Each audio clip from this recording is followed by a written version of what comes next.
Welcome to The Lineman Life, a podcast for power professionals.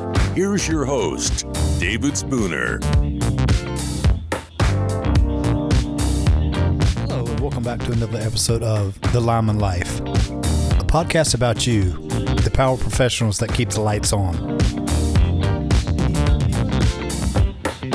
Whether you are a brand new helper just starting out in this profession, or an apprentice working your way up to lineman, or a seasoned lineman, there's always something you can do to improve your performance.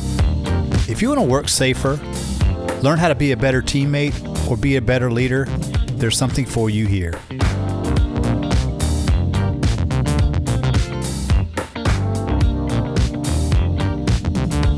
Today's episode is for anybody who's looking to become a lineman. You know, I see a lot of talk on Facebook and some of the lineman bulletin boards, and it's a lot of people asking, you know, how do you get a job as a lineman? In the next 30 minutes, you're going to learn a little bit about how most utilities run their hiring process. You know, not all companies are the same. I've worked for two different companies about 6,000 miles away, and the processes they use were very similar. So today you're going to learn about what to expect when you put your application in for a job.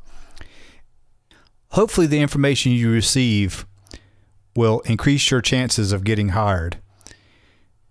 You're also going to learn about a couple things that if you do, you will almost be guaranteed that you don't get the job.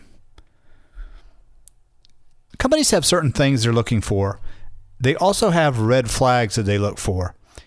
Keep in mind, there's certain types of people they're looking for that they think can succeed at their company. So let's start at the beginning of the hiring process. And there's four main steps. And the first step starts when you put your application in. So hiring is very competitive.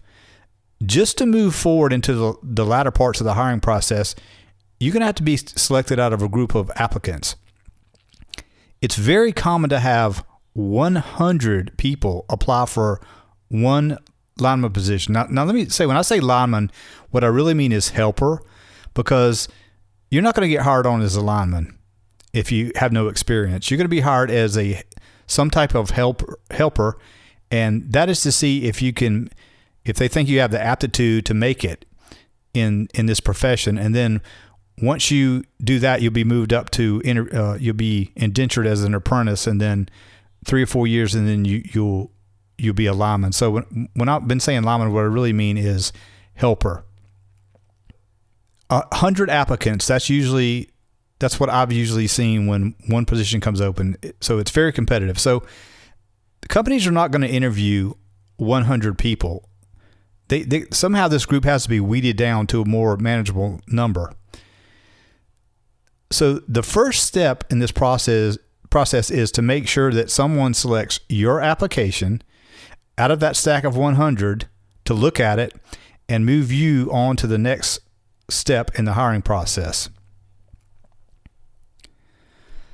So the first thing they're going to do is they're going to look at your resume to see what kind of work you were doing in your previous job. So you say you don't have a resume. My advice would be you need a resume. But David, I want to be a lineman. I don't want to work in the office. Why do I need that? Anything you can do to get somebody's attention and get you out of that stack of 100 applications, the better. You want to give the people picking the people for the next level some kind of idea of what you've been doing. If you can't do a resume, ask your wife to do it. Ask your girlfriend, or even pay somebody to do it. It's that important. When applications come in with no resume, it pretty much goes to the bottom of the pile. Now, you really don't need a professional resume. Just make sure it's neat. Sometimes I get to look at resumes, and probably 50% of all the resumes I've seen have some kind of errors or the formatting's messed up. You know, that resume is that company's first impression of you. Make the impression a good one by at least having something that's neat and all the words are spelled correctly. Just put down the places you've worked and what kind of experience you have. And I'll tell you, the reason all this matters is if you're like a chef or a bank teller, or you work at Starbucks, you might not be that good of a candidate to be a helper. Now, I'm not saying it can't be done. I'm sure there's somebody out there who comes from one of those three things. So don't email me. I'm sure it can be done, but these companies just want to increase their chances of, hiring somebody they think can succeed. So ex-military, construction, any type of outdoor work. Those are the type of people that have good track records of working out. Now, I can't speak for all companies, but personally, I like people who have graduated from some type of lineman school or lineman college for the simple reason that they know what they're getting into when you hire them. They know a little bit about line work and know what the work is like and what it's like to work, for a day or so out there. Now we move on to the next step, and this part is the physical test. Now, this comes after they weed out all the people down to a manageable number. So if you get a phone call and they tell you you've been selected to go to the physical test, please make room on your schedule. Nobody really cares if you have to work, you got to babysit or whatever. This part of it, it's all a test. If you can't make it that day, then that means you probably can't make it on call out when I need you. So you're probably already out before you go to the next step. If they have to call you back and reschedule you to come in, chances are you're never going to get that call. So please, if you get called, show up. Now, the physical test I'm talking about in step 2, it's usually run by linemen. Now, they're trying to see if they can weed out the posers right from the start. So back in the day, before we had these physical tests, we used to get all kind of people coming out on the crew. HR would just hire the people and they just show up. I actually had somebody tell me they never had a shovel in their hand before, and they're out there, and I'm like, well, we use shovel almost every day. I don't know. You never had a shovel in your hand? It was hard to believe. So this physical test was put in to try to prevent that type of thing from happening. You're going to be working outside. You're going to be doing tasks that linemen do on a daily basis just to see how well you catch on. These tests we're going to be giving you, they're going to be hard. That's the idea behind it, to see if you can make it. So one of my favorite tests is you're given an extendo stick. Now, an extendo stick is a long fiberglass stick, and it's used to open switches. And lineman calls these switches are called cutouts. Now, the cutout has a silver dollar size ring on it, and the top of the extendo stick has a hook on it. So you have to take the extendo stick, hook that little ring to actually open this cutout. So usually the cutout's placed very high up where you can't rest the bottom of the extendo stick on the ground. You got to hold it up about chest high, which makes it kind of difficult because you're actually holding the weight of the whole stick. Now, if you're a lineman, you know how difficult it is when you have to hold that stick up there, chest high. It's difficult. Another thing, if there's any kind of breeze, that compounds the problem because this extendo stick is flexible and it's going to be moving back and forth, and that cutout's 30 foot up in the air, and it takes skill to hit that little ring. Most guys, every now and then somebody gets lucky and actually does it, but most guys they can't do it. Most guys give up after about 10 minutes. But I've actually seen people go 30 minutes struggling with that stick and still not be able to do it. But I will tell you, the advice I will give you is don't be the guy that gives up. No matter what the task you're going to be given in these tests, don't give up. You let them tell you to stop. Linemen don't like quitters. Now, we talked about shovel before. Another test might be to dig a hole with a shovel. Now, it could be a very large hole. It could be we ask you to shovel a big pile of dirt into a wheelbarrow and move it and dump it out. They might give you a ruler and tell you to dig a hole 2 foot deep and give you some dimensions of how, like they want it 1 foot square. This is to see if you can follow directions. The other thing, I'm going to let you in on. When you get these tasks, listen very closely to what the directions you're being given, because that is part of the test. So during one of these physical tests, I saw this athletic guy come in. This guy was about 6'1", tall guy. He was ripped, lean, dark hair. He's probably about 25 years old. And, he walked in like he owned the place. And, his body language was saying, I'm going to do great. He started telling me, he always wanted to be a lineman. He knew one of my lineman friends. His father was friends with another one of my friends. So the first test he was given, somebody demonstrated how to put together a cutout and a lightning arrestor on a T-bracket. This is another common task that linemen do almost every day. Every time you install a transformer, you're going to have a cutout and a lightning arrestor. A lineman demonstrated it. They gave the stuff to him, and then he was supposed to put it together like he'd just seen. Well, when he was done, the cutout was upside down. The trim wire looked like a spider web. My only thought was maybe he's good at other things. Next task, he needed to climb a ladder about 15 foot up, and he had a lineman belt on, and he was going to, and you strap off to a rung on the ladder about 15 feet up. Well, I could tell right off when he got on the ladder, he was scared. And it started getting me scared too, because I thought he was going to fall off the ladder. So at this point, I'm thinking, if you can't climb a ladder 15 feet up, you have no chance at climbing some of these towers we have to climb or a tall pole. Next task, he was instructed to dig a 2-foot hole, 1 foot by 1 foot square. Well, 30 minutes later, this kid wasn't finished. When I told him that I didn't think he was probably cut out to be a lineman or a helper, he was insulted. His body language changed to, you don't know what you're talking about.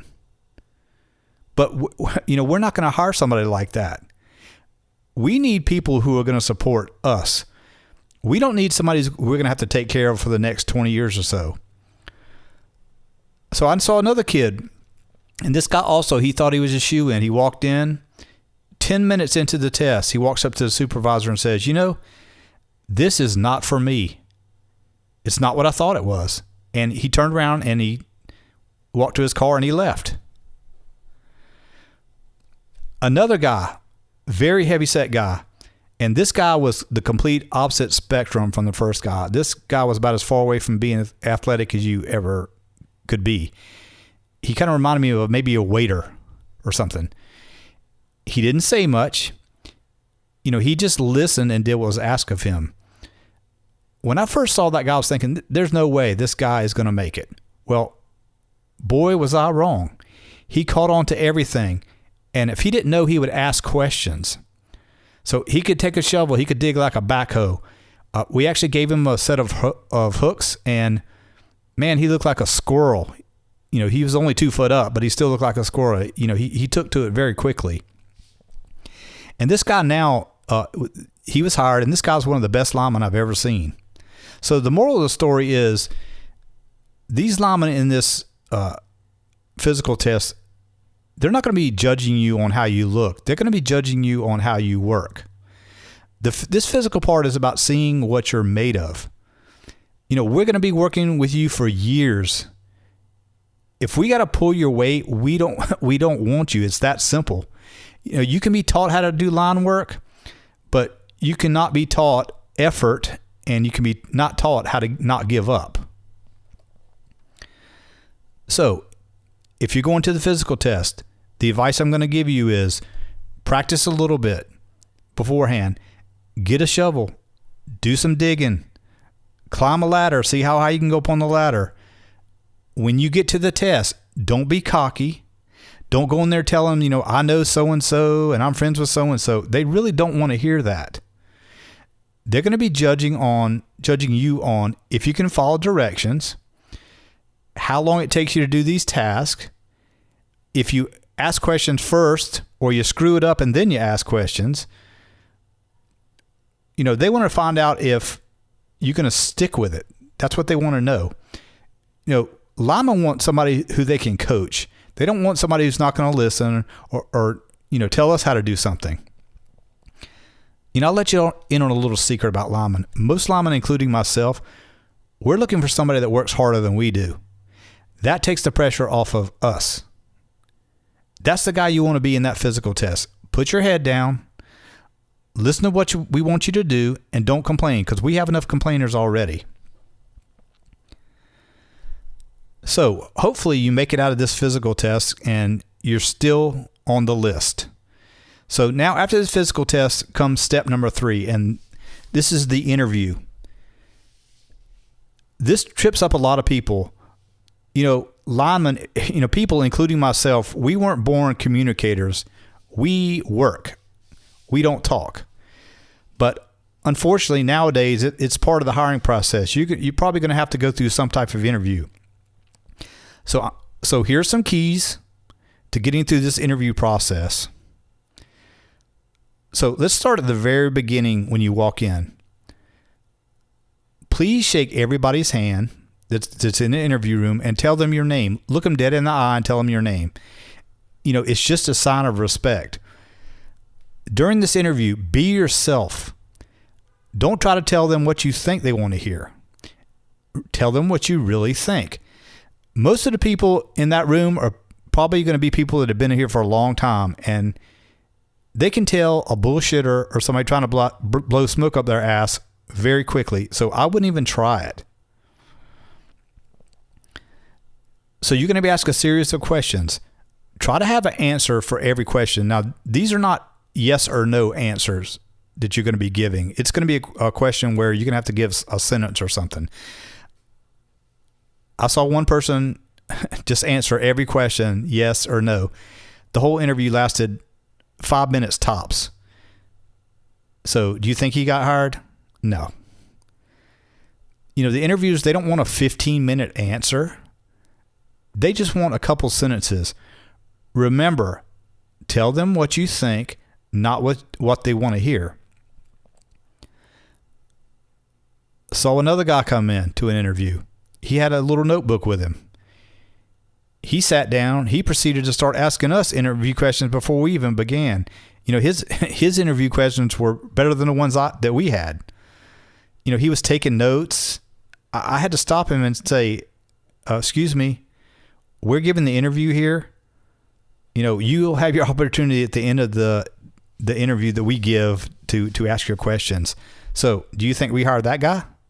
No. Now, I want to tell you about the number one question that trips people up. This question always determines whether it's a good interview or a bad interview. This type of question is almost on every interview for any position nowadays. It might not be the exact wording, but this question is almost in every interview now. So it reveals character. So the question is, tell me about a time you had conflict at work and how did you respond to it? I have heard some unbelievable answers to this question. But when somebody tells me right off, I've never had conflict at work, that can't be true, because who hasn't had conflict at work? If you try to give that type of answer, you're going to be prodded for more information. So, I have 2 stories about this. So keep in mind, these are real things that happen, because you can't make this shit up. The first guy, he was such a nice guy. He talked all about how he's a team player. Customers loved him. He always went beyond the call of duty to work to get everything done. He helped his coworkers when they needed help. So I was thinking, man, this guy is great. He went on about how he loved his coworkers and the company he worked for was great. So near the end of the interview, the dreaded conflict question. Now he proceeded, and this was without hesitation either. Yes, I've had confrontation. I was just fired from the last job I had because I threatened my boss. Now, in my mind, that interview was over as soon as he said that sentence. We let him go on about why it happened and all his excuses, but there wasn't a chance in hell we're going to ever hire that guy. We just told him, thank you for coming. A different guy. This guy was a carpenter. He seemed like a nice enough guy. He looked like a hard worker. He had a good resume. He did great on the physical test. He had many of the qualities we were looking for. Then the question. His response. I've never had any conflict at work. So, of course, here we go. Seriously, you've never had any conflict at work? You got to think of something. So he thought for a minute and then, well, there was that one time my boss made me mad and I dropped some lumber on his foot. And he wasn't remorseful when he said it either. We didn't hire him either. Now, I would never tell anybody to give false information or lie in an interview. If something's happened in your past, it's best to be honest and upfront. Now, it could have an impact on whether you get hired or not, but just like my father told me, actions have consequences. It's best to own it. Say you learn from the experience and you don't plan to do it again instead of lying and withholding information. Because if they hire you and somebody finds out about it down the road, it could not be very good. To get by this question, just think of a story where somebody pissed you off at work and you got it straightened out, because it happens to everybody. So be prepared. It's coming. This question's coming. So another question I always pay close attention to is, can you work call out? If you're just applying for a helper position and you don't already know, a lineman's job is to keep the lights on. Now, the lights don't always go off during the day. Most of the times, it's going to be the worst times when the lights go out and they need you. It's going to be the weekend. It's going to be the middle of the night. You got a wedding to go to. Your kid has a ball game. Your daughter's at cheerleading. You're going to have to make sacrifices in your life if you want to be a lineman. You're going to be away from your family. You're going to miss weddings. You're going to miss parties. You're going to miss many things you want to do. Now, you will be handsomely compensated for what you do, but it grows old. I've said to myself more than once, been out there and this is not worth it. Even if they paid me double or triple, it's not worth this BS. Linemen work a lot of hours. That's a known fact. So know it up front before you even apply for this position. I've only had one person in an interview say that he wouldn't be available. And that conversation went something like this. So I told him, we have customers. We expect 24-hour service. If you get this job, will you be able to come in whenever we need you?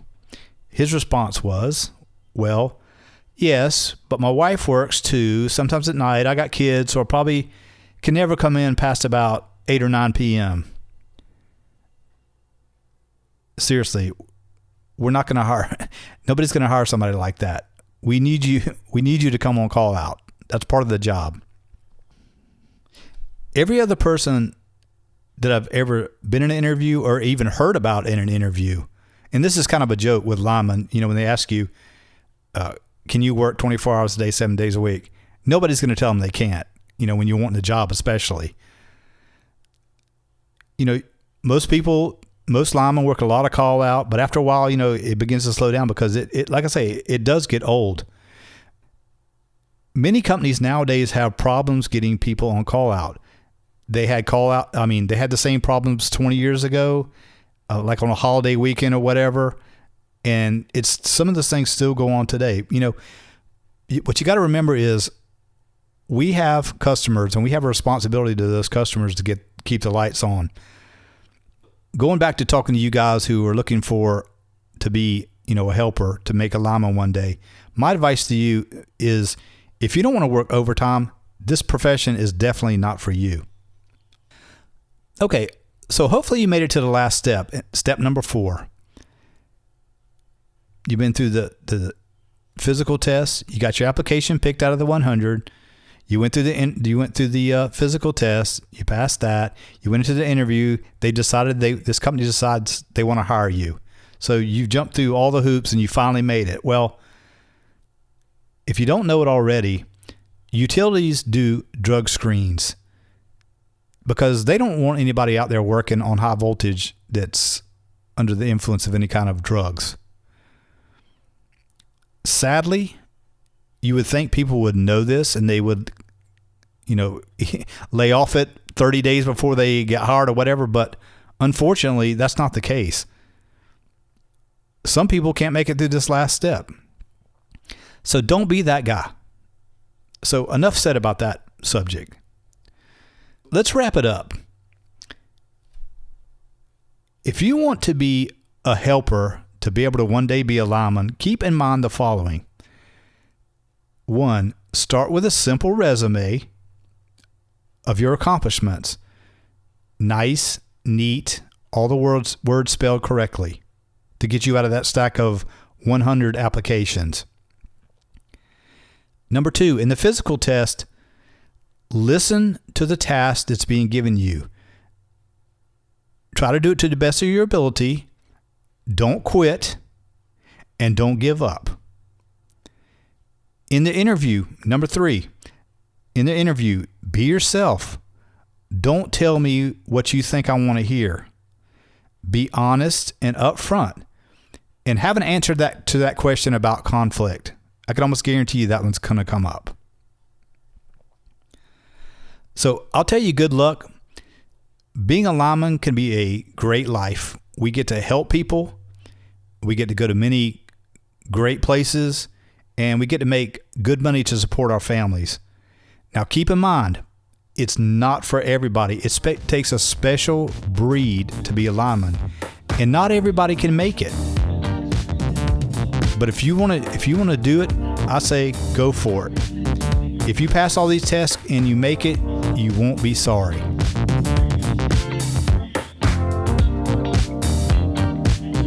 I really do appreciate you listening.